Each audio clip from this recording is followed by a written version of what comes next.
The fluorescent lights hummed overhead as Lieutenant Kira Halverson ran her finger down the supply manifest, checking each line item with methodical precision. The small logistics office at Fort Bragg smelled of old coffee and printer ink, a far cry from the dust and cordite of her previous assignments.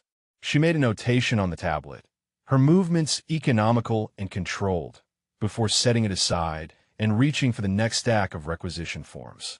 The door banged open without warning. 3 men in pristine special operations training fatigue strode in, their boots tracking mud across the linoleum floor she had cleaned that morning. The one in front, broad-shouldered with a cocky grin, planted his hands on her desk and leaned forward. "Need to expedite some equipment requests," the man said, his tone making it clear he expected immediate compliance. Staff Sergeant Brennan Kowalski, his name tape read. Behind him, his 2 teammates smirked at each other. Kira looked up slowly, her gray eyes calm and unreadable. "Standard processing time is 48 hours, she said evenly. "Emergency requests require command authorization." Kowalski laughed, a sharp bark that echoed off the cinderblock walls. "You hear that, boys? The paper pusher wants to lecture us about procedures." He straightened up, crossing his arms. "Listen, Lieutenant, we're running advanced sniper training next week. Real operators doing real work. Not sitting in a cozy office, shuffling papers." The taller soldier behind him nodded. "Yeah, maybe if you spent less time with spreadsheets and more time on the range, you'd understand how actual missions work." Kira's expression never changed.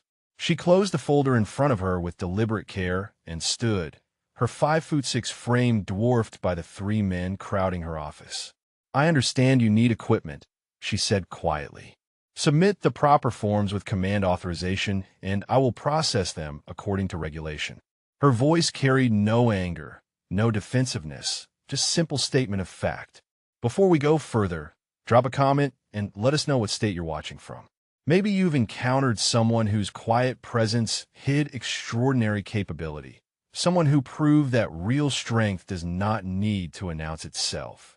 Kowalski shook his head in exaggerated disbelief. "This is exactly what is wrong with the modern military," he said to his companions. "Pencil pushers with rank telling warfighters how to do their jobs." He turned back to Kira. "You know what? Forget it. We will go through the battalion commander. At least he understands operational priorities." The 3 men filed out, their laughter fading down the hallway. Kira waited until the door closed before returning to her chair. She pulled up the requisition they had mentioned on her computer, scanned the items, and began processing the request with the same careful attention she gave everything else. Her fingers moved across the keyboard with unconscious speed, muscle memory from years of different training entirely. Through the window, she could see operators running drills on the training field, young men and women pushing themselves to their limits, testing their skills against demanding instructors. She had been there once, in a different unit, a different lifetime ago, before the classified deployments, before the record that would never appear in any official document, before Delta Force had quietly assigned her to this administrative rotation with instructions to observe, assess, and above all, remain invisible. Her phone buzzed. A text from Colonel Garrett Ashford, brief and direct as always. "Status report tonight. Security assessment proceeding on schedule." She deleted the message immediately and returned to her paperwork. The afternoon dragged on with its usual rhythm.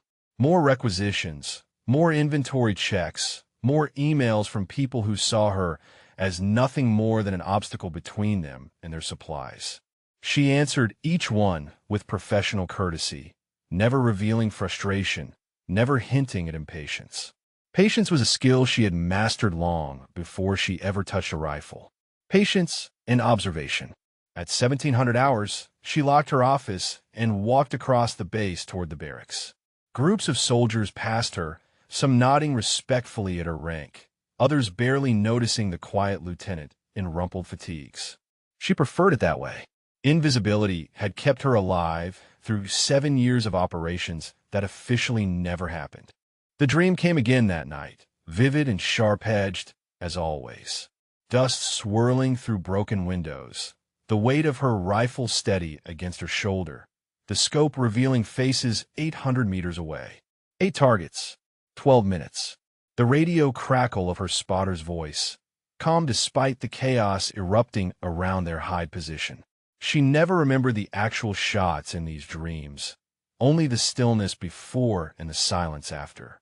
Kira woke at 05:30, her internal clock more reliable than any alarm. She dressed in the dark, pulling on her physical training uniform with practiced efficiency, and stepped out into the cool morning air. The base was just beginning to stir, early risers heading toward the gym or the chow hall. She chose her usual route, a 5-mile loop that took her past the sniper ranges and through the wooded trails behind the main cantonment area. Her pace was steady, controlled, the rhythm of her breathing matching her footfalls. Running had always been meditation for her, a way to quiet the noise and focus on the essential. As she rounded the bend near Range 12, she noticed fresh boot prints in the soft earth, multiple sets leading toward the berms. Someone was getting an early start on training. She slowed as voices carried through the morning air. Kowalski's laugh was distinctive, that same sharp bark from yesterday. Kira debated changing her route, then decided against it. This was her established pattern, and deviation would be noticed. Delta had taught her that consistency was the best camouflage. The range came into view, and she saw them, Kowalski and his team, setting up targets at various distances. They had not noticed her yet, focused on their preparations. She maintained her pace, passing along the access road that bordered the range. "Hey, look who it is," one of Kowalski's teammates called out. The supply officer getting her morning cardio. "Think she could hit anything from here?"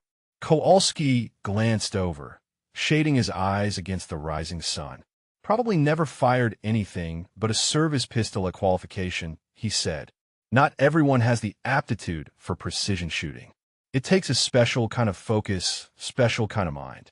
Kira kept running, her expression neutral, but her eyes had already cataloged everything on that range. Wind speed approximately 8 miles per hour from the northeast based on the flag movement. Targets set at 300, 500, and 800 meters. 2 spotting scopes, 3 rifles, all standard issue M110s. Kowalski favoring his right leg slightly, old injury probably, would affect his prone position. She completed her loop and headed for the showers, putting the encounter out of her mind. There would be more of them, more small dismissals and casual contempt. It was temporary. Everything was temporary. At her desk by 0700, Kira found a stack of new requisitions waiting. Among them was Kowalski's request from yesterday, now properly authorized by the battalion commander. She processed it immediately, ensuring every item would be ready for pickup by end of business. Professionalism was not conditional on respect. The morning passed in its usual pattern until Major Elias Ventris appeared in her doorway at 10:30. The operations officer was one of the few people on base who knew exactly who she was and why she was really there. He closed the door behind him and took the seat across from her desk. "Tomorrow's training exercise," he said without preamble. "Multi-unit live-fire drill. Hostage rescue scenario with opposition force. You will be assigned to the main observation post for logistics coordination." Kira nodded slowly. "That puts me in the tower overlooking the urban warfare complex," she said. "Good sight lines to the entire training area." Ventris allowed himself a thin smile. "Colonel Ashford thought you might appreciate the position. He will be observing as well, along with some congressional visitors. High visibility event. Any specific concerns?" Kira asked. The major's expression grew serious. "Intelligence suggests possible insider threat. Nothing concrete, just pattern analysis from recent security reviews. You know what to look for." She did. 7 years of hunting people who did not want to be found had taught her to see the invisible signs, the subtle wrongness that preceded violence. "I will keep my eyes open," she said. After Ventris left, Kira pulled up the training exercise plan on her secure terminal. The scenario was complex, involving 3 special operations teams, an opposition force of 20 role players in a simulated hostage situation in the mock village. Standard training, elevated realism, multiple observers. On paper, it looked routine. She studied the facility layout, measuring distances with her eyes, noting angles and sight lines. Old habits, impossible to break even when she was supposed to be just another logistics officer shuffling papers. Her fingers moved across the keyboard, accessing satellite imagery and topographical data that had nothing to do with supply requisitions. The afternoon brought Kowalski back to her office, this time alone. He picked up his equipment without the earlier bravado, almost professional. The lieutenant noticed his signature on the forms was surprisingly neat, careful even. "Appreciate you pushing this through," he said grudgingly. "We have been training hard for tomorrow's exercise." Kira looked up from her computer. "Just doing my job, Sergeant," she said quietly. "Good luck tomorrow." He paused at the door, seeming to weigh whether to say something else, then just nodded and left. Small progress, perhaps, or simply the temporary courtesy of getting what he wanted. The morning of the exercise arrived with heavy clouds hanging low over Fort Bragg, the air thick with moisture that had not yet decided to become rain. Kira arrived at the urban warfare complex at 0600, 2 hours before the official start time. The observation tower rose 30 feet above the mock village, steel and concrete designed to give range safety officers and observers a commanding view of the entire training area. She climbed the stairs with her standard logistics kit, a large pack that officially contained radios, tablets, and coordination equipment. Unofficially, buried beneath the paperwork and communication gear, was a locked case she had signed out from the armory that morning with credentials most people on base did not know she possessed. The observation deck was empty when she arrived. She set up her station near the western rail, positioning herself where she would have clear lines of sight to the primary training areas. Below, the mock village sprawled across 5 acres, complete with 2-story buildings, narrow alleys, and a central plaza. It was designed to replicate the urban environments where modern warfare increasingly took place. Vehicles began arriving as the sun broke through the clouds. 3 special operations teams, each with their own tactical approach and competitive pride. Kira recognized Kowalski immediately, even from this height, by the way he moved and the way his team orbited around him. He was good. She could see that in how he checked his equipment and positioned his people. Good, but not great. Great operators knew humility. Major Ventress appeared on the observation deck at 0730, followed by Colonel Thaddeus Rourke, the base commander, and 3 civilians in expensive suits. The congressional delegation, here to observe American tax dollars at work training elite soldiers. Ventress caught her eye briefly, a barely perceptible nod acknowledging her presence. The operations briefing began at 0800. A captain from the training cadre outlined the scenario using a digital map projected on a portable screen. 12 hostages held in the central building by 20 opposition force members. 3 teams would coordinate to secure the hostages while minimizing casualties. Live ammunition mixed with training rounds in a ratio designed to add realism without excess danger. Kira listened carefully, her mind automatically running calculations. Entry points, fields of fire, choke points, evacuation routes. The scenario was well designed, challenging but achievable for trained operators. Her role was simple: monitor communications, coordinate any logistics issues, stay out of the way. Kowalski's team drew the sniper overwatch position, setting up on a berm 400 meters south of the main building. She watched through binoculars as they established their hide, professional and efficient. 2 shooters, 2 spotters, good dispersion and mutual support. They would do fine unless something unexpected happened. The exercise commenced at 0900 with the sharp crack of simulated explosives marking the beginning of the scenario. The assault teams moved with practice coordination, clearing buildings and advancing through the mock streets. Radio chatter filled the observation deck, controlled chaos of units communicating positions and contacts. Kira maintained her own notes, tracking unit movements on her tablet, but her eyes never stopped scanning the entire complex. Something felt wrong, a subtle discordance she could not immediately identify. The opposition force was fighting harder than usual, their tactics more aggressive than the scripted scenarios typically allowed. She keyed her radio to the command frequency. Major Ventress, this is logistics. Opposition force engagement seems elevated from briefing parameters. Ventress stepped closer to the rail, raising his own binoculars. Confirmed, he said quietly. They are pushing boundaries, but still within acceptable limits. Continue monitoring. But it was more than that. Kira's instincts, honed through years of combat in places that officially did not exist, were screaming warnings.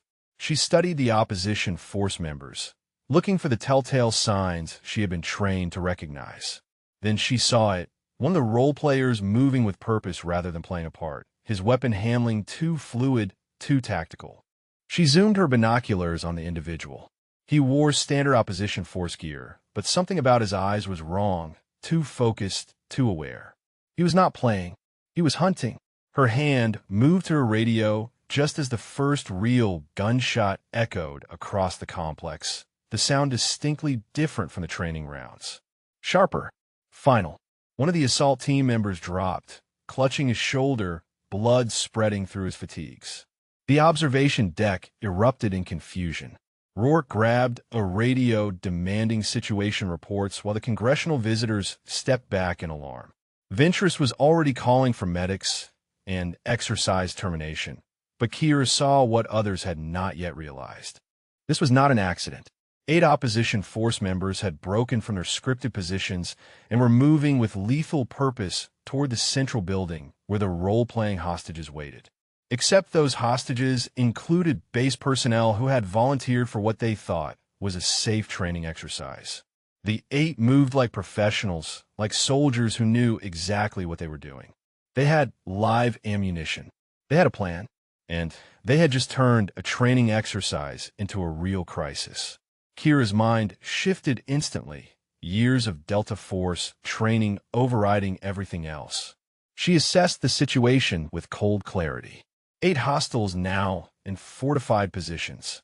Real hostages in immediate danger. Assault teams pinned down by unexpected live fire. Kowalski's sniper team out of position, unable to achieve firing solutions due to building angles and cover. The radio frequency descended into chaos, teams calling for orders, medics rushing toward casualties, commanders trying to understand what had just happened. She watched the 8 hostiles consolidate their position, professional and coordinated. This was planned. This was an operation. The central building of the mock village became a fortress in under 2 minutes. Kira watched the 8 hostiles move with military precision, establishing overlapping fields of fire and hardening their position with a speed that spoke of extensive planning. They knew exactly where the blind spots were, exactly how the training complex had been designed, exactly where responding forces would have to approach from. Colonel Rourke's voice cut through the radio chaos with force calm. All assault elements fall back to rally points. Ceasefire, ceasefire, ceasefire. Treat this as a real-world hostage situation. He turned to Ventress, his face pale. How did this happen? How did live ammunition get into a training exercise? Ventress was already on his phone, speaking rapidly to base security. Kira could see his mind working through the same calculations she had already completed. Insider threat, carefully planned, using the exercise as cover. The 8 hostiles had probably been embedded in the opposition force for weeks, waiting for exactly this opportunity. From her position, Kira had the best view of the entire situation. The central building had 12 windows facing different directions, each now covered by at least 1 hostile. The real hostages, 15 base personnel who had volunteered to play victims in what they thought was a training scenario, were visible through the ground floor windows, huddled together under guard. Kowalski's voice crackled over the sniper frequency. Command, this is Overwatch 2. We have no clean shots from current position. Buildings blocking line of sight to hostile positions. Request permission to reposition. Negative, Overwatch 2, Ventress responded. Hold position until we assess the full situation. We have real hostages in there. No cowboy moves. Kira studied the building through her binoculars, her mind automatically calculating angles, distances, and possibilities. From the observation tower, she had elevation and clear sight lines to 7 of the 8 hostiles. The building layout created natural exposure points, moments when the hostiles had to move past windows or check firing positions. It was a challenging engagement, but not impossible. Not for someone with her specific skill set. The bass loudspeakers crackled to life. A voice, electronically distorted, filled the training complex. Your exercise just became very real. We have 15 hostages, and this facility is now under our control. Any attempt at rescue will result in executions. We will issue our demands in 10 minutes. One of the congressional visitors, a silver-haired woman in a Navy suit, grabbed Rourke's arm. Those are American soldiers in there. You need to get them out now. Rourke's jaw tightened. We have protocols for this, ma'am. Negotiation, assessment, tactical planning. Rushing gets people killed. Kira continued her silent assessment. The hostiles were too well trained to make obvious mistakes, but everyone made mistakes eventually. The question was whether there would be time to exploit them. She noted their movement patterns, the way they checked their sectors, the slight variations in their positioning. One of them favored his left side, old injury probably. Another checked his watch every 90 seconds, too regular, too predictable. Her hand moved unconsciously to the locked case beside her logistics pack. Inside was her custom rifle, a weapon she had carried through operations that would never appear in any official record. It had been assembled over years, each component selected and modified to her exact specifications. She had zeroed it at this range last week during a midnight session that officially never happened. Major Ventress appeared at her side, speaking low enough that only she could hear. I see you running calculations, Lieutenant. What is your assessment? Kira did not look away from the building. 8 targets, fortified position, 12-minute timeline based on standard hostage protocols before they start executing prisoners. Current sniper teams have no firing solutions due to building angles. From this position, I have clear lines to 7 targets with 1 partial. Can you make the shots? His voice was carefully neutral, giving nothing away to the others on the observation deck. She finally turned to meet his eyes. Yes, sir, but it would require full authorization and acceptance that I am about to reveal capabilities that are currently classified. The distorted voice returned over the loudspeakers. 10 minutes are up. Here are our demands. Safe passage off base, transportation to the civilian airport, and a plane fueled and ready. You have 12 minutes to comply, or we start executing hostages, 1 every 2 minutes after that. Rourke spun toward Ventress. 12 minutes? That is impossible. We cannot arrange transportation and clearance in 12 minutes. They know that. That is the point, sir, Kira said quietly. They want executions. This is not about escape. This is about making a statement, probably being broadcast somewhere. The timeline is designed to force our hand. Kowalski's frustrated voice filled the radio again. Command, my team can reposition to the eastern berm in 4 minutes. We might be able to get angles on 2, maybe 3 targets. Not enough, Kira said, loud enough for Rourke to hear. 8 targets means 8 simultaneous eliminations. Anything less, and the hostiles execute prisoners before you can acquire follow-up shots. They are positioned with overlapping coverage specifically to prevent sequential engagement. Rourke looked at her as if seeing her for the first time. And you know this how, Lieutenant? Before she could answer, one of the hostiles appeared in a window, dragging a young private into view. The barrel of a pistol pressed against the soldier's head. The message was clear. Time was running out, and talking would not save anyone. The observation deck had gone silent, except for the wind and the distant sounds of emergency vehicles converging on the training complex. Every eye was on the window where the young private stood with a gun to his head, his face pale, but holding together with the discipline of his training. Kira could see his lips moving, probably reciting his name, rank, and service number, clinging to the familiar in the face of terror. Colonel Rourke's radio crackled. This is Incident Command. We are establishing outer perimeter and bringing in hostage rescue teams. Estimated time of arrival, 45 minutes. Too long, Ventress said flatly. The timeline does not work. We have 11 minutes before they execute the first hostage. Kira watched the hostile holding the private, studying his body language and positioning. The man was nervous despite his training, adrenaline making his movements jerky. His finger was on the trigger, not along the frame. Dangerous. One startled reaction, and the private would be dead before anyone could intervene. She made her decision. Major Ventress, I am requesting permission to engage. The major turned to her, his expression unreadable. You understand what you are asking? What that means? Yes, sir. Full disclosure, full consequences. But those soldiers down there do not have 45 minutes. Rourke stepped closer, his voice sharp. What are you two talking about? Lieutenant, you're a logistics officer. This is not your area of responsibility. Ventress met Rourke's eyes steadily. Sir, I need to brief you on something that is currently classified at the highest levels. Lieutenant Halverson is not simply a logistics officer. She is on administrative rotation from Delta Force. Her actual specialty is precision engagement. She holds the military record for most confirmed eliminations in a single engagement. 8 targets in 12 minutes. The silence that followed was absolute. Even the congressional visitors stopped their nervous whispers.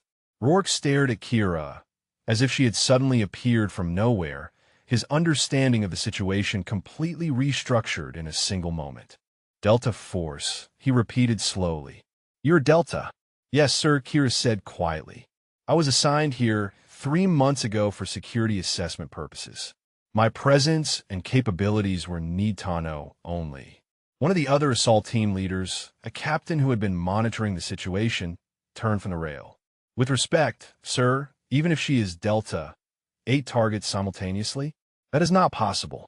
No one can achieve that kind of engagement. Kira did not look at him, her eyes still on the building.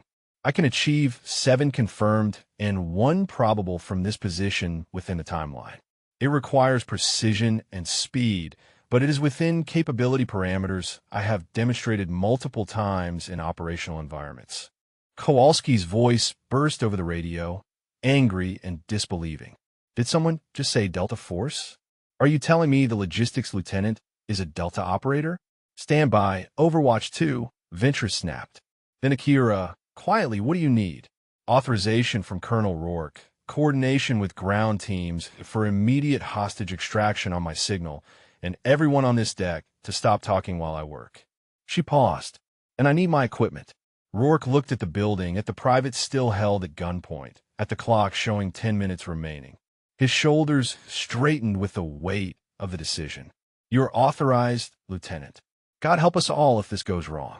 Kira moved immediately. No wasted motion, no hesitation. She knelt beside her pack and opened the locked case, revealing the custom rifle that had become an extension of her body over 7 years of operations. The weapon was matte black, built on an AIX chassis with a Schmidt and Bender scope she had zeroed to perfection. She assembled it with practiced efficiency, her hands moving through the familiar ritual that brought focus and calm. The observers watched in stunned silence as she set up her position at the western rail, the rifle mounted on a small bipod she produced from a case. She pulled out a data book, worn and weathered, filled with handwritten calculations and environmental data. Her fingers moved across the pages, finding the information she needed. Range to primary building, 470 meters. Wind speed, 8 miles per hour from the northeast, gusting to 12. Temperature, 62 degrees. Humidity, 78%. Barometric pressure dropping. She spoke the numbers aloud, more for her own processing than anyone else's benefit.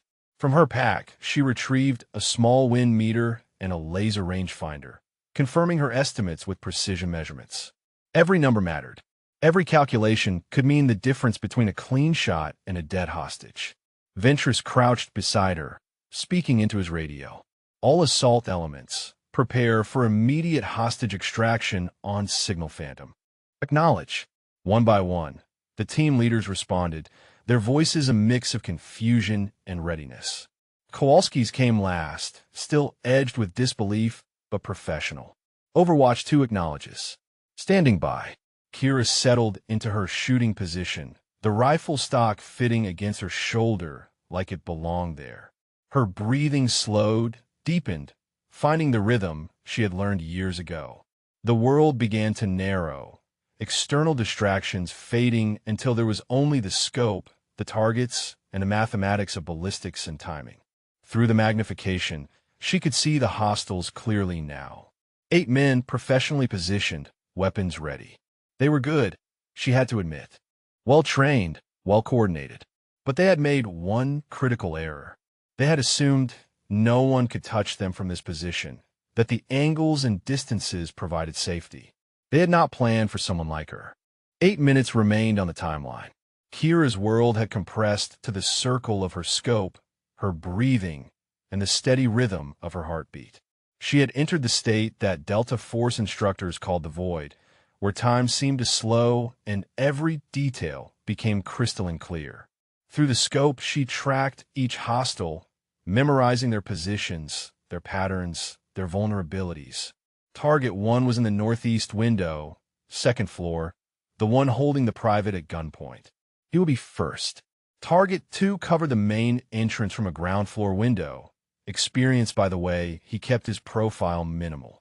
Target 3 was visible through a partially open door on the eastern side, checking his watch every 90 seconds like clockwork. Targets 4 and 5 were on the 2nd floor western exposure, working as a team, their movements coordinated. Target 6 held the southern approach, positioned behind a makeshift barricade of furniture.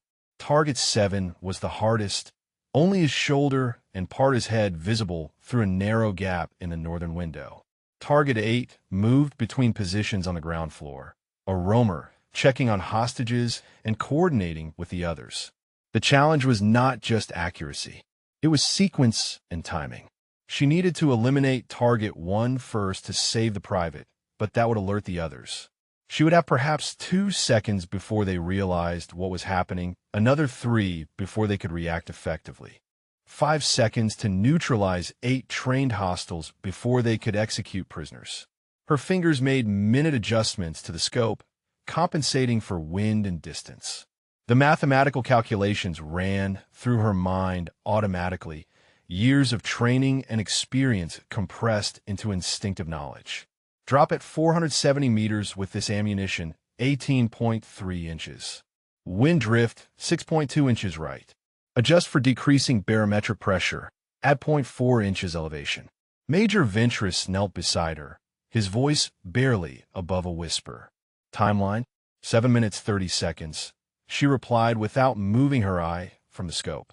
I need them to settle into a rhythm. Predictability creates opportunity.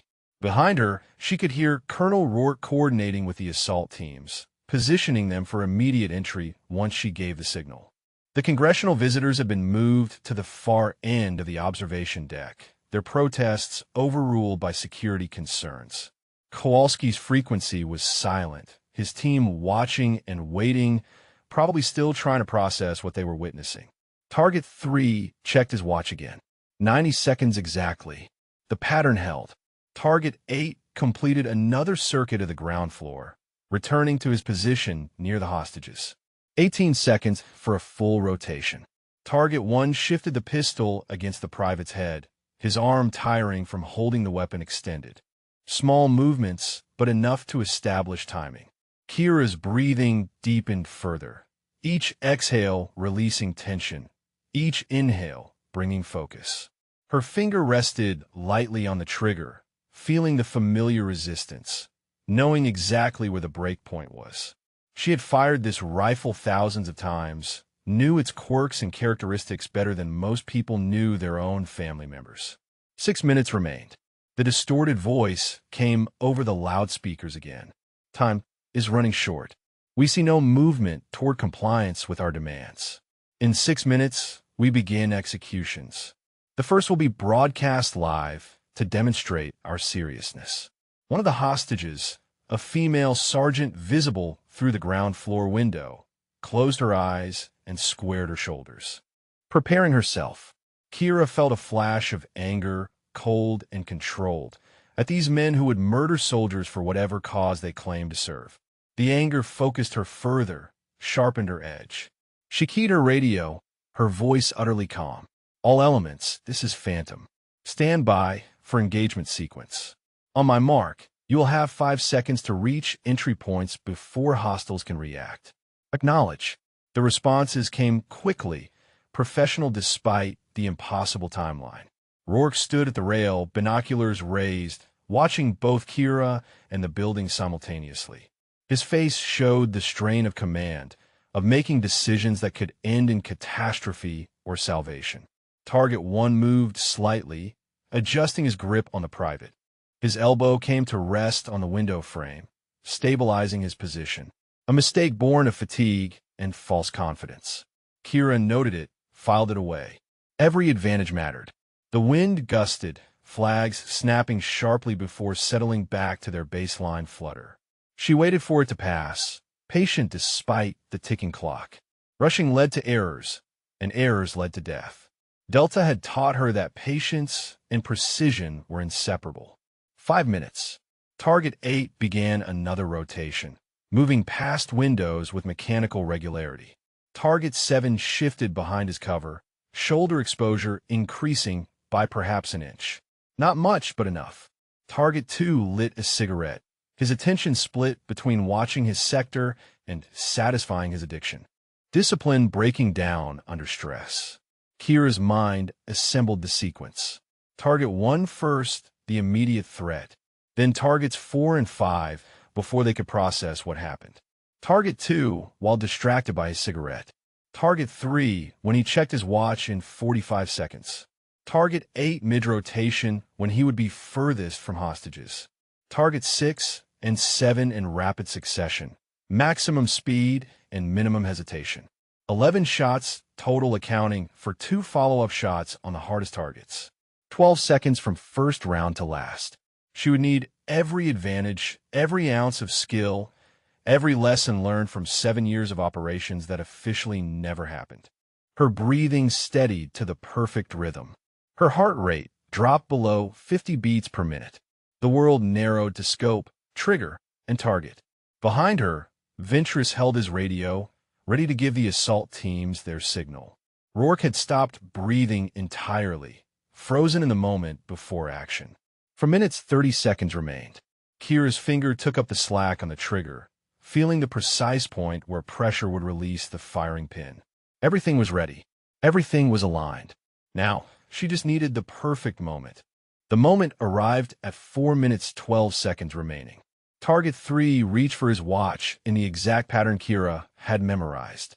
Target 8 was mid-rotation, passing a window that left him exposed and isolated from the hostages. Target 2 took a long drag on his cigarette, his rifle lowered slightly. Target 1's elbow remained braced on the window frame, his arm steady, but his attention drifting. The wind settled to a consistent 8 miles per hour. The cloud cover stabilized. Every variable aligned as perfectly as they ever would in a dynamic situation. Kira felt the moment crystallize, knew with absolute certainty that this was her window. She keyed the radio one final time. All elements. Phantom is engaging.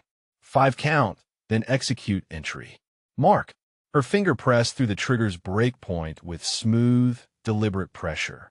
The rifle bucked against her shoulder, the suppressor reducing the report to a sharp crack that was lost in the ambient noise of the training complex.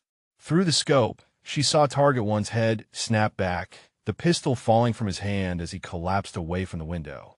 The private stumbled forward, free but not yet comprehending. Kira was already cycling the bolt, chambering the next round, her body moving with mechanical efficiency. No thought, only action refined through thousands of hours of training. Target 4 appeared in her scope, his head turning toward where Target 1 had fallen. The second shot took him in the temple before he could complete the movement. 0.8 seconds elapsed.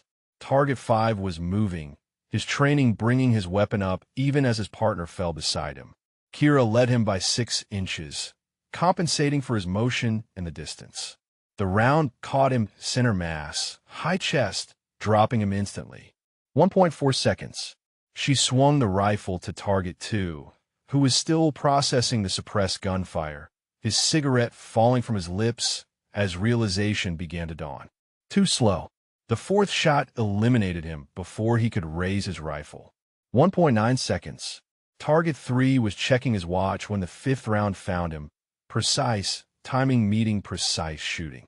His body folded over the windowsill, the watch still strapped to his wrist. 2.5 seconds.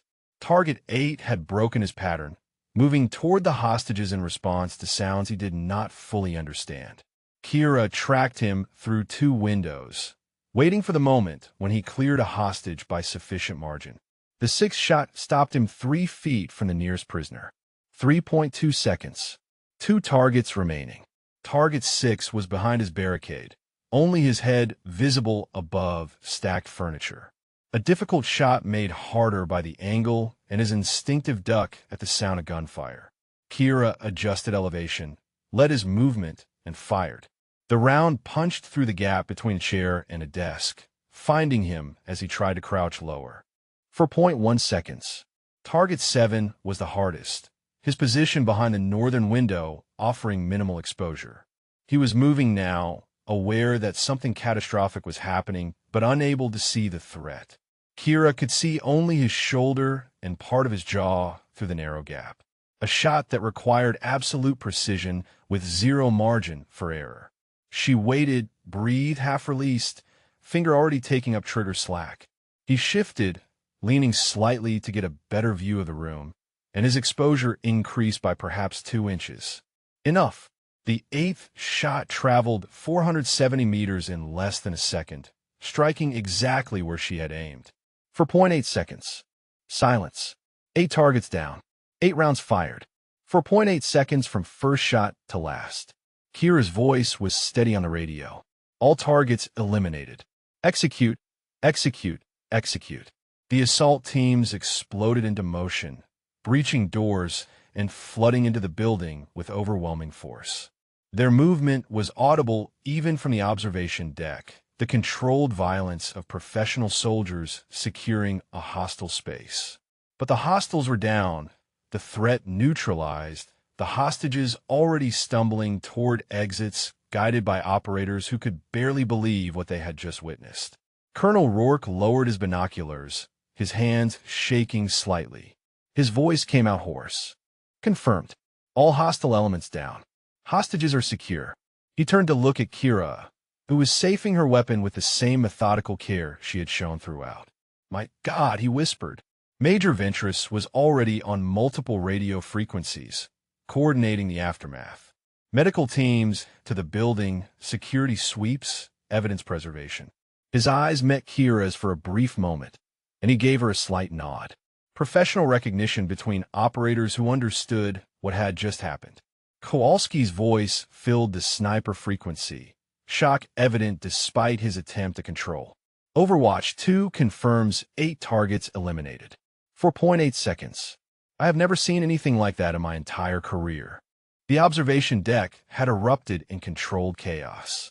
Congressional visitors demanding explanations, staff officers coordinating responses, radio traffic overlapping in a dozen conversations. Through it all, Kira sat quietly, breaking down her rifle with the same smooth efficiency she had used to assemble it, returning each component to its case. One of the assault team leaders appeared on the stairwell, breathing hard from his sprint up the tower.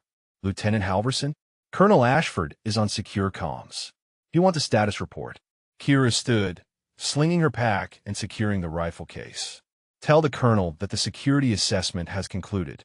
Insider threat neutralized, vulnerabilities identified, full report to follow. She glanced at Rourke. With the colonel's permission. Rourke seemed to struggle for words, finally settling on a simple nod. You just saved 15 lives, Lieutenant. Permission's granted for whatever you need. As Kira headed for the stairs, she heard one of the congressional visitors speaking urgently into a phone. Yes, I understand it is classified, but what I just witnessed needs to be briefed at the highest levels. We have a female Delta Force operator who just executed 8 targets in under 5 seconds from nearly 500 meters. This changes everything about how we understand special operations capabilities. Kira kept walking, her face expressionless. The attention, the recognition, the inevitable questions that would follow. She had known this moment would come eventually, had accepted it when she requested permission to engage. Her cover was blown, her quiet rotation ended, her anonymity sacrificed. But 15 soldiers were walking out of that building alive. 15 families would not receive death notifications. 15 futures remained intact.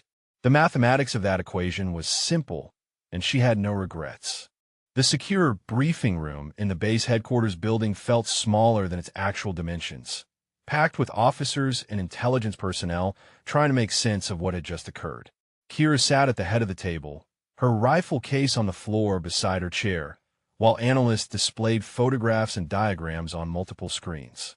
Colonel Garrett Ashford had arrived from Delta headquarters within 2 hours, his helicopter touching down with the kind of urgency reserved for crisis situations. He stood now at the back of the room, arms crossed, his weathered face unreadable as the briefing progressed. The intelligence officer, a major whose name tape read Fletcher, pointed to images of the 8 eliminated hostiles. All 8 individuals were confirmed opposition force role players assigned to this training cycle. Background checks from 3 weeks ago showed nothing unusual. However, deeper analysis reveals all 8 received their assignments through a single administrative channel that has now been identified as compromised. Kira listened quietly, her mind already several steps ahead. The operation had been sophisticated, using the training exercise as cover for what appeared to be a planned mass casualty event. The question was why, and for whom. Colonel Rourke sat across from her, still looking slightly shell-shocked. He had spent the last hour fielding calls from higher headquarters, explaining how a logistics officer had neutralized a hostage crisis that should have required a full hostage rescue team. Lieutenant Halverson, he said, his voice formal for the recording devices capturing the briefing, walk us through your decision-making process. She straightened slightly, organizing her thoughts. Initial indicators of hostile intent were observed at approximately 0:15 when opposition force engagement exceeded scripted parameters. Pattern analysis of individual movement suggested military training beyond role-player baseline. When live ammunition was confirmed and hostiles consolidated their position, I assessed that conventional response timelines would result in hostage executions. And you determined you could eliminate 8 targets in the time available? Fletcher's tone was skeptical, professional doubt from someone who had not witnessed the event. I determined it was the only option with acceptable probability of success, Kira corrected. My assessment was based on position, equipment, environmental conditions, and previous operational experience with similar engagement parameters. Ashford finally spoke, his voice carrying the authority of someone who had commanded special operations for 2 decades. Lieutenant Halverson is being modest. Her record includes multiple engagements under combat conditions that most operators will never face. The scenario today, while extreme, was within her demonstrated capability envelope. One of the congressional visitors, the silver-haired woman who had demanded action during the crisis, leaned forward. I think what everyone in this room wants to understand is how someone with these capabilities ends up as a logistics officer. That seems like a catastrophic misuse of resources. Ashford's expression remained neutral. The lieutenant has been on administrative rotation as part of a security assessment tasked by Theater Command. Her presence here was deliberate, and her cover was necessary for the assessment's effectiveness. Today's events, while not anticipated, validated several concerns about base security protocols. The briefing continued for another hour, dissecting timelines and analyzing the hostiles' planning. Kira answered questions with clinical precision, providing tactical details while avoiding classified operational information. The rescued hostages had been debriefed separately, their statements consistent. They had believed they were going to die until operators burst through the doors telling them the threats had been eliminated. When the formal briefing concluded, Ashford gestured for Kira to follow him outside. They walked across the base in silence until they reached a quiet area near the vehicle maintenance yards. He stopped, turning to face her directly. "You know what this means," he said. "Your operational viability for undercover assignments is compromised. By tomorrow, every news outlet will have your name in your face. Delta does not work well in the spotlight." Kira nodded slowly. "I understood the cost when I requested permission to engage, sir. 15 lives versus my operational cover." The mathematics was clear. Ashford's stern expression softened slightly. "That is why you are one of the best we have ever trained. You make the hard calls without hesitation. But now I need to figure out what comes next for you." Before she could respond, a voice called out behind them. "Lieutenant Halverson, wait up." Kowalski jogged toward them, still in his tactical gear from the exercise. He stopped a respectful distance away, seeming to notice Ashford's rank and presence for the first time. "Sir, I apologize for the interruption. I just needed to speak with the lieutenant." Ashford glanced at Kira, who nodded slightly. "Go ahead, Sergeant," he said. "I will give you a moment." He stepped away, pulling out his phone and making a call that was probably about Kira's future. Kowalski moved closer, his earlier arrogance completely absent. His face showed something between respect and shame. "I owe you an apology," he said quietly. "Multiple apologies, actually, for the comments, the attitude, the complete failure to see who you actually were. I have been running sniper operations for 6 years, and I have never seen anything close to what you did today." Kira studied him for a moment. "You are a good operator, Sergeant. You positioned your team well, maintained discipline under pressure, and adapted when the situation changed. Your skills are solid, but not anywhere near yours," he said. "I know that now. Everyone knows that now." He paused, struggling with something. "Can I ask you something? How do you make shots like that? 8 targets, under 5 seconds, with hostages in proximity. That should not be possible." She considered her response carefully. Thousands of hours of training, hundreds of operational engagements, and accepting that perfection is the minimum standard when lives depend on your precision. You do not try to make the shot. You become the shot. Mind, body, weapon, and mathematics unified into a single purpose. Kowalski absorbed that, nodding slowly. "I told my team about what happened. Half of them did not believe me until they saw the body camera footage from the assault teams. They want to know if you would be willing to share any lessons, any insights that could make us better." Kira felt something unexpected, a small measure of satisfaction that maybe her exposure could serve a purpose beyond today's crisis. "If Colonel Ashford approves, and my schedule permits, I would be willing to work with advanced sniper personnel. Training benefits everyone." "Thank you, ma'am," he said. "And thank you for saving those soldiers today. Several of them were friends of mine." After he left, Ashford returned, pocketing his phone. "That was well handled," he observed, turning critics into students. Kira shrugged slightly. "He is a good soldier who learned a hard lesson about assumptions. That has value." The media descended on Fort Bragg like a swarm within hours of the incident, their satellite trucks lining the perimeter roads and cameras pointed at every gate.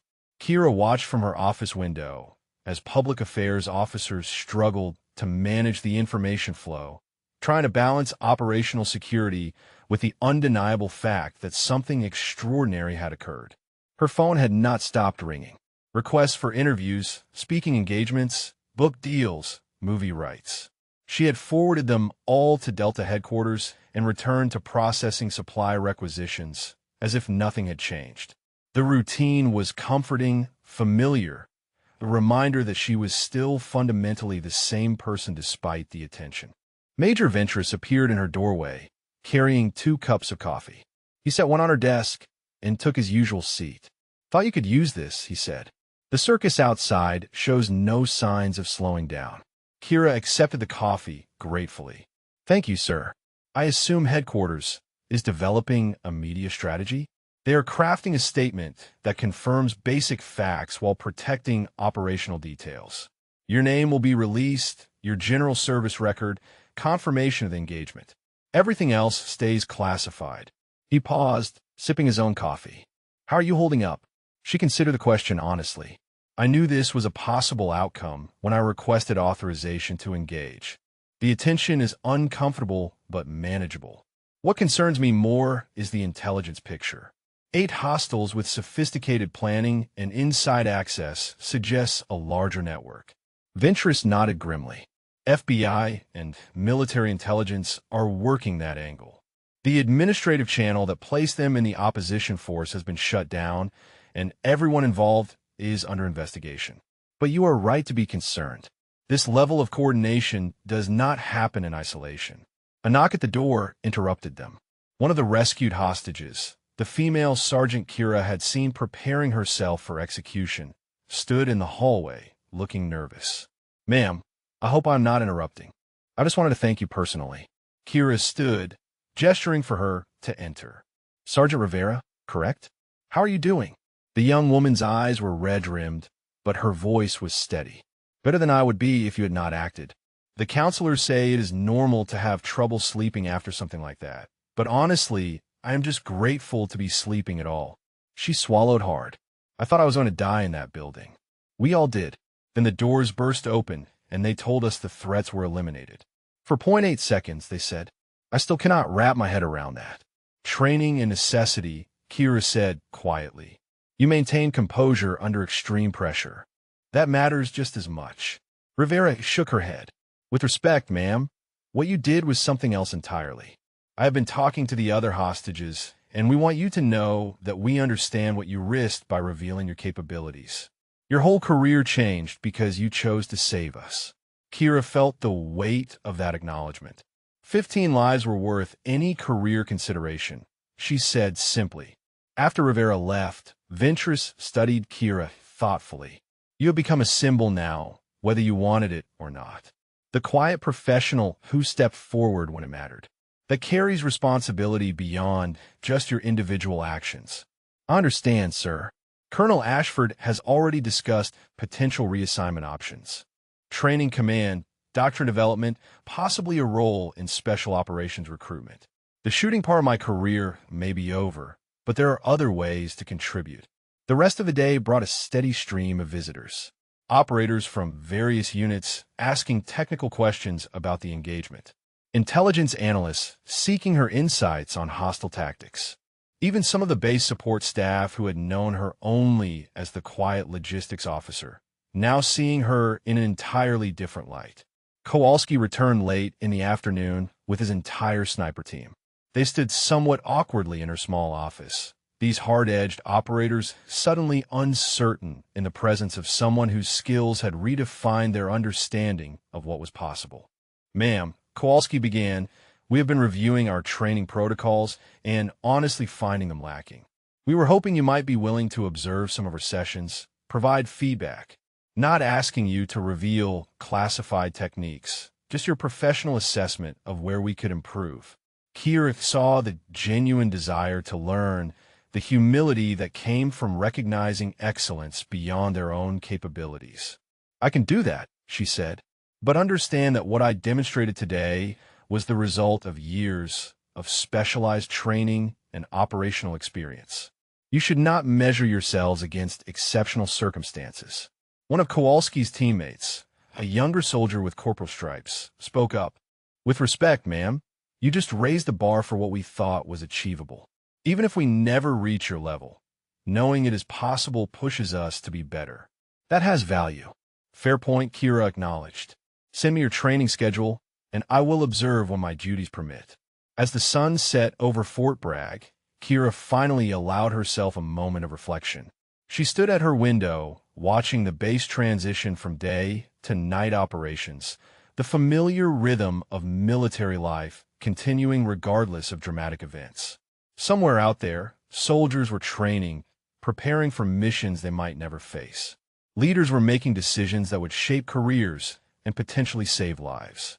The machinery of national defense ground forward, imperfect but essential. Her phone buzzed with a text from Colonel Ashford. "Pentagon briefing tomorrow at 0800. Car will pick you up at 0630. Dress uniform.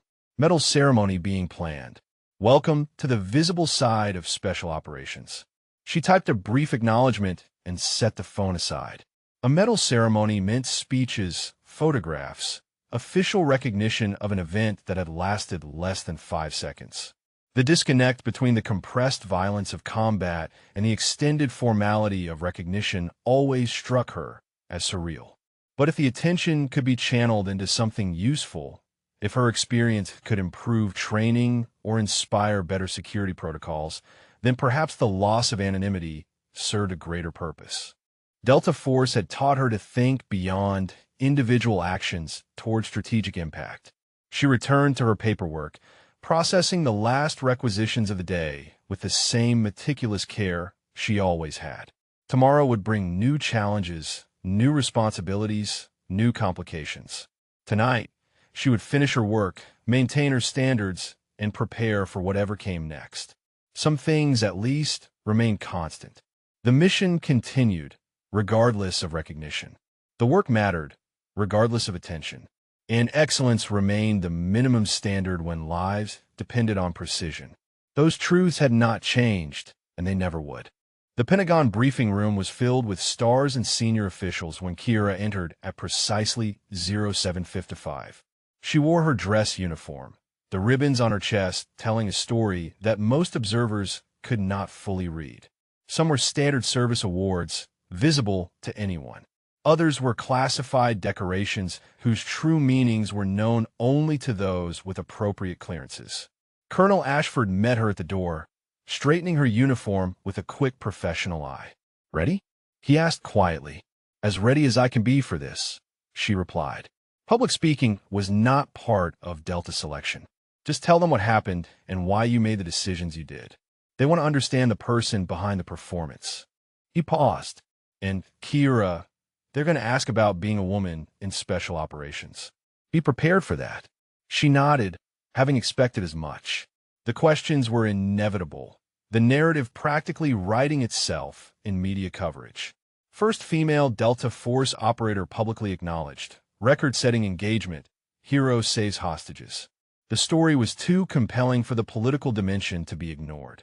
The briefing began with an intelligence overview from a 3-star general, outlining what had been learned about the hostile network. The 8 eliminated individuals were part of a larger extremist cell that had been under investigation for months. Their plan had been to execute hostages on camera, broadcast the attack, and use the resulting chaos to facilitate additional attacks on military installations across the country. Kira's intervention had not just saved 15 lives, but potentially prevented a cascade of violence. Then it was her turn. She stood at the podium, looking out at the assembled leadership, and walked them through the engagement with clinical precision. Environmental conditions, target assessment, engagement sequence, timeline. She spoke in the measured tones of an after-action report, avoiding drama or embellishment. Lieutenant Halverson interrupted a 2-star admiral. "Help us understand the difficulty of what you accomplished. 8 targets in under 5 seconds from nearly 500 meters. Put that in context for those of us who are not precision shooters." Kira considered how to explain it. "Sir, each shot required accounting for multiple variables: distance, wind, target movement, angle, and potential collateral considerations. The challenge was not just accuracy, but sequence and speed. Every hostile had to be eliminated before any could react and execute hostages. That meant perfect shots delivered faster than human reaction time could process the threat. And you were confident you could achieve that?" Another general asked. "Confidence is not the right word, sir. I assessed the probability of success based on training, experience, and current conditions. The alternative was certain hostage casualties. When those are your options, you take the shot." The questions continued for another 30 minutes, probing her background, her training, her thought process. Some were technical, others more philosophical. How did special operations prepare her for split-second decisions? What lessons could be applied to broader military training? How did she maintain composure under such extreme pressure? She answered each honestly, aware that her words were being recorded and would likely be studied in military academies for years. The attention was uncomfortable, but she recognized the opportunity to shape how future operators might be trained and evaluated.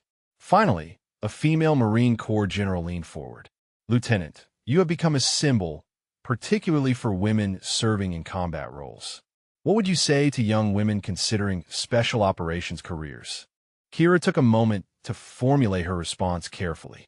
I would tell them that special operations selection is designed to identify capability regardless of gender. The standards are high because the missions are critical. If you meet those standards, if you demonstrate the skills and determination required, then you belong.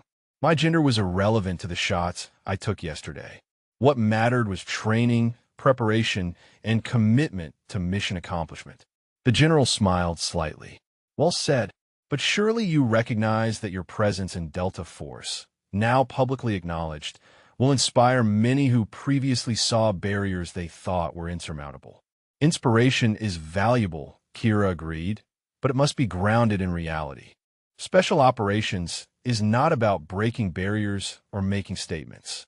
It is about accomplishing missions that protect national security. Anyone pursuing this path should focus on developing genuine capability, not on symbolic achievement. She paused.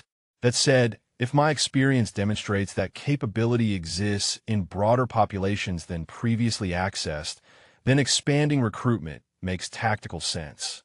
After the briefing concluded, Kira was escorted to a smaller conference room where the medal ceremony would take place. The Secretary of Defense himself would be presenting the award, a fact that underscored the political significance of the event. Camera crews were setting up, public affairs officers were coordinating angles, and she could hear someone rehearsing speaking points in an adjacent room. Ashford appeared beside her again. "This is the part you cannot train for," he said with dry humor. "Smile when appropriate, stand straight, and remember that every word will be analyzed." "I preferred the shooting," she said quietly. "We all do. But this matters too, in different ways. You represent something larger now. Handle it with the same professionalism you bring to everything else." The ceremony itself was mercifully brief. The secretary spoke about courage under fire, about the dedication of special operations forces, about the evolution of military capability. He pinned the medal on her uniform while cameras flashed and recorded the moment for history. Kira stood at attention, accepting the recognition while her mind was already thinking about the work waiting back at Fort Bragg. Requisitions to process, training sessions to observe, security protocols to review. The mission continued regardless of ceremonies. During the reception afterward, she found herself surrounded by senior officers and civilian officials, all wanting to shake her hand and hear the story firsthand. She repeated the key points with patience, maintaining professional courtesy while looking for opportunities to escape. A familiar voice cut through the crowd. "Lieutenant Halverson, making friends with the Pentagon brass. I am impressed." She turned to find Major Ventress, slightly out of place among the senior leadership, but grinning at her discomfort. "Sir, what are you doing here? Colonel Ashford thought you might need extraction at some point. I volunteer to be your excuse." He glanced around at the assembled crowd. These events can be overwhelming for operators used to working in the shadows. "That is an understatement," she admitted. "How long do I have to stay?" "Protocol suggests another 30 minutes. Reality says you can leave whenever you create a sufficiently urgent reason." He pulled out his phone and made a show of checking a message. "Would you look at that? Urgent situation at Fort Bragg requiring your immediate attention." Kira felt genuine gratitude. "Thank you, sir. You are now officially my favorite officer." They made their excuses and slipped away from the reception, walking through Pentagon corridors toward the exit. The contrast between the formal ceremony and the familiar dynamic with Ventress helped ground her, reminded her of who she was beyond the medals and attention. Tomorrow she would return to Fort Bragg and the complicated reality of being a visible special operator in a world that preferred them invisible. But tonight, she had survived Pentagon politics and emerged with her identity intact. 2 weeks after the incident, Fort Bragg had settled into a new normal. The media attention had not disappeared entirely, but had moved from frenzied coverage to occasional follow-up stories. Security protocols had been overhauled, administrative channels investigated, and the training complex redesigned with lessons learned from the hostile infiltration. Kira stood on the sniper range at 0600, watching Kowalski's team set up for their morning session. She had been observing their training for 5 days now, taking notes and identifying areas for improvement. Today would be her first active instruction session, and she could sense their nervous energy as they prepared. "Morning, Lieutenant," Kowalski greeted her. His tone had transformed completely from their first encounter, now carrying genuine respect without the earlier condescension. "We are ready whenever you are." She surveyed the range setup, noting the target positions and environmental conditions. "Show me your standard engagement sequence first.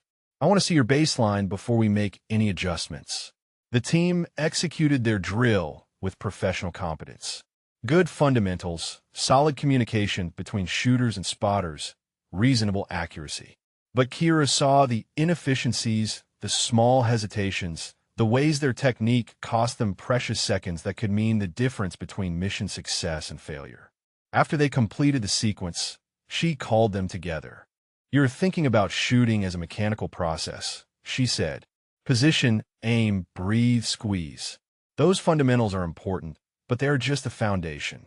What separates good shooters from exceptional ones is understanding that precision shooting is predictive, not reactive." One of the spotters, a specialist named Chun, raised his hand. "Ma'am, can you explain what you mean by predictive?" Kira walked to the rifle Kowalski had been using and picked it up, checking it was clear before settling into a shooting position. "When you engage a target, you are not shooting at where it is. You are shooting at where it will be when the round arrives. That requires understanding trajectory, timing, and pattern recognition." She adjusted the scope slightly. "Your brain must process dozens of variables simultaneously and synthesize them into instinctive action." She settled behind the scope, her breathing slowing naturally. At 800 meters, a target moved on a mechanical track, simulating a walking hostile.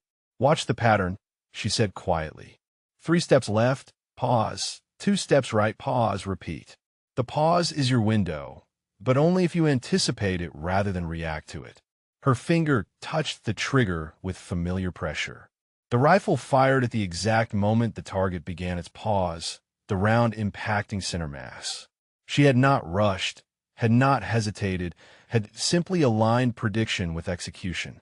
The team stared at the target, then at her. Kowalski let out a low whistle. "You fired before it stopped moving." "I fired when it was about to stop moving," she corrected. That distinction is everything. If you wait to react to the pause, you lose half a second. If you predict the pause, you gain half a second. In a tactical environment, that difference saves lives. She spent the next 3 hours working with each shooter individually, identifying their specific weaknesses and strengths. Chun had excellent fundamental skills, but second-guessed himself under pressure. Another operator, Sergeant Reeves, had the physical capability but lacked confidence in complex shots. Kowalski himself was technically proficient, but relied too heavily on perfect conditions rather than adapting to imperfect ones. By mid-morning, the entire team was hitting targets they had previously considered too difficult. The transformation was not dramatic, not overnight mastery, but clear improvement in both skill and mindset. They were beginning to understand that precision shooting was as much mental as physical. During a break, Colonel Rourke appeared at the range with Major Ventress. They watched quietly as Kira demonstrated advanced techniques for shooting through vegetation, adjusting for unusual wind patterns, and engaging targets at extreme angles. "She is a natural instructor," Rourke observed. "Half the special operations community wants her time now. Training requests from every branch." Ventress nodded.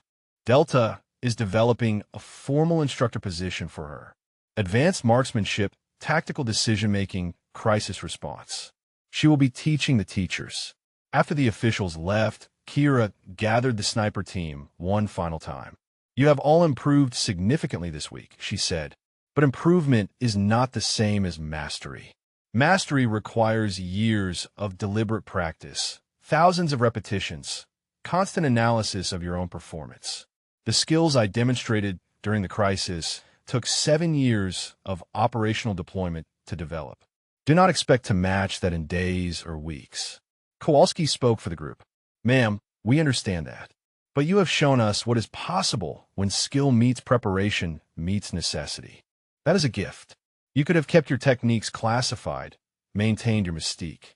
Instead, you're sharing knowledge that will make all of us better operators. Kira considered his words. Knowledge that stays hidden serves no one, she replied. If my experience can prevent even one preventable casualty in future operations, then sharing it is not just appropriate, but obligatory.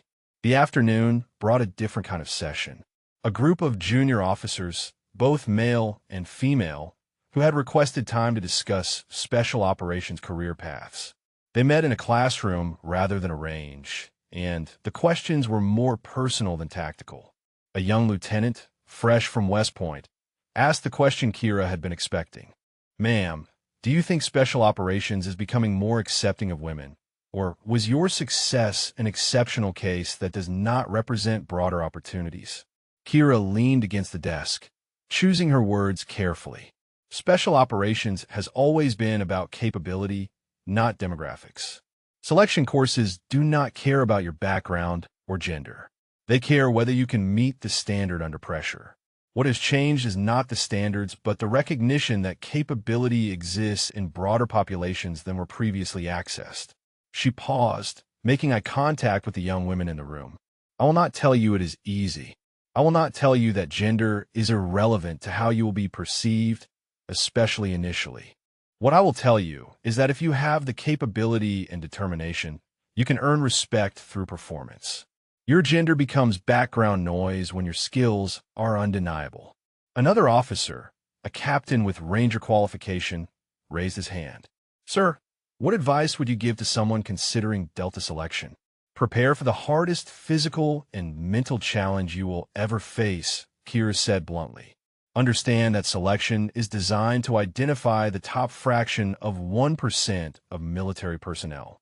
Most candidates fail, and many of them are exceptional soldiers. If you pursue it, do so because you genuinely want to serve in that capacity, not because you want the prestige or the challenge. The mission has to matter more than personal achievement."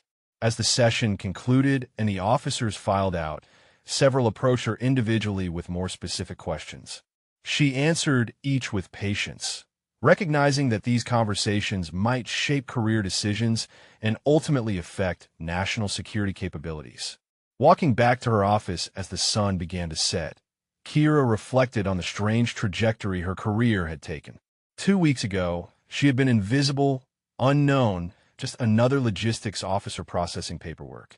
Now she was a public figure, an instructor, a symbol of something larger than herself. The transition was uncomfortable but not unwelcome.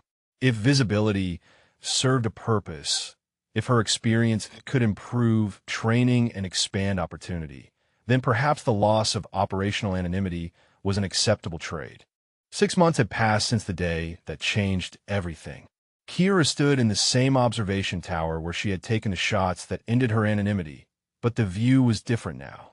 The urban warfare complex below had been redesigned with enhanced security features, multiple observation points, and improved sightlines that would prevent future hostile infiltration. Colonel Ashford stood beside her, reviewing the new advanced marksmanship training program she had developed. "This is comprehensive," he said, flipping through the documentation. "Every major command wants to implement it. You have essentially rewritten doctrine for precision engagement under crisis conditions." "It needed rewriting," she replied simply. "Too many programs focus on mechanical skill without addressing the decision-making framework that determines when and how to employ that skill. We were training shooters when we needed to be training tactical problem solvers." Below, Kowalski's team ran through an advanced drill, their movements sharper and more confident than 6 months ago. They would never match Kira's exceptional capabilities, but they had improved dramatically. More importantly, they understood their limitations and how to work within them effectively. "Your formal assignment came through," Ashford said, handing her a folder. "Special Operations Training Command, effective next month. You will be developing curriculum and instructing across all branches. It is a significant position." Kira opened the folder, scanning the details. "Significant and highly visible," she noted. not exactly Delta's traditional operating environment. Ashford smiled slightly. Delta adapts to changing requirements. Right now, we need someone who can elevate the entire special operations community. That happens to be you. He paused. I know you preferred working in the shadows, but sometimes the greatest impact comes from stepping into the light. A knock on the metal stairwell announced visitors. Major Ventress appeared first, followed by the 15 hostages Kira had saved 6 months ago. They had requested this meeting weeks ago, wanted to mark the anniversary privately before the official ceremony scheduled for later that day. Sergeant Rivera stepped forward as their spokesperson. Lieutenant Halverson, we wanted to thank you again, away from cameras and official events. What you did for us goes beyond professional duty. You sacrificed your operational career to save our lives. Kira shook her head gently. I made a tactical decision based on available capabilities and mission requirements. Any Delta operator would have done the same. With respect, ma'am, Rivera continued, not any operator could have done what you did. We have all researched precision shooting since that day, talked to experts, studied the variables. What you accomplished was extraordinary by any measure. She held out a small wooden box. We had something made for you.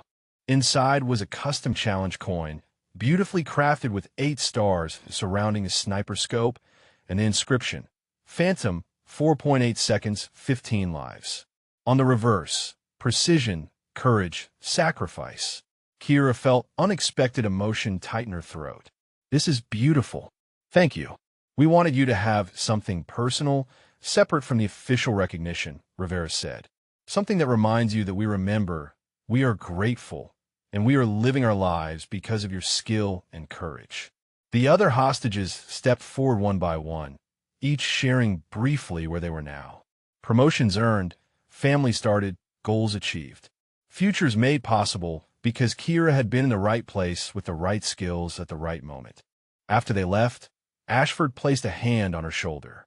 That is the real measure of success in our profession. Not the medals or the recognition, but the lives protected and the futures preserved. The afternoon brought the official ceremony, a much larger event with base leadership, congressional representatives, and media coverage. A memorial wall was being dedicated in the training complex, honoring the response to the crisis and recognizing the lessons learned. Kira's name was prominently featured, along with the assault teams who had secured the hostages and the medical personnel who had treated casualties. Colonel Rourke gave the keynote address, his words carefully crafted but genuinely felt. 6 months ago, this base faced a crisis that could have resulted in catastrophic loss of life and national tragedy. Instead, it became a demonstration of courage, skill, and the extraordinary capabilities we develop in our Special Operations Forces. He gestured toward Kira. Lieutenant Halverson's actions that day were remarkable, but equally remarkable is what she has done since. She has transformed her experience into education, her expertise into institutional knowledge, and her moment of crisis into lasting improvement for our entire community. The applause was warm and sustained. Kira stood at attention, accepting the recognition while mentally reviewing the training schedule for the following week. Ceremonies would end, attention would eventually fade, but the work of preparing the next generation of operators would continue. During the reception afterward, Kowalski approached with his entire team. Ma'am, we wanted you to know that we just qualified at the advanced level on the new assessment you designed. All of us. Your training made that possible. She smiled genuinely. That is excellent news, Sergeant. But the credit belongs to you and your team. I provided tools, you did the work. We also wanted to give you this, he said, handing her a framed photograph. It showed the sniper team on the range, with Kira instructing in the background. Beneath it, they had all signed their names and written a simple message. You raised the standard. We will maintain it. As the sun set over Fort Bragg one more time, Kira found a quiet moment on the observation deck. The base spread before her, thousands of soldiers training, preparing, dedicating themselves to missions they might never discuss publicly.